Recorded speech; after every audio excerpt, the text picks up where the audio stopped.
Hello, welcome guys. Today in this video, I'm going to show you how to open Microsoft Word using the command. So guys, if you want to open Microsoft Word using the command, so very easy. Firstly, Windows key plus R key type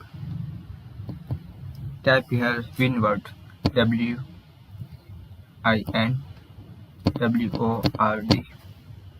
Click on OK.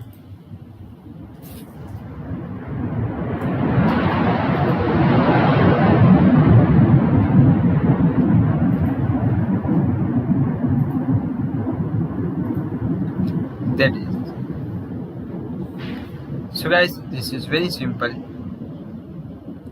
If you want to open Microsoft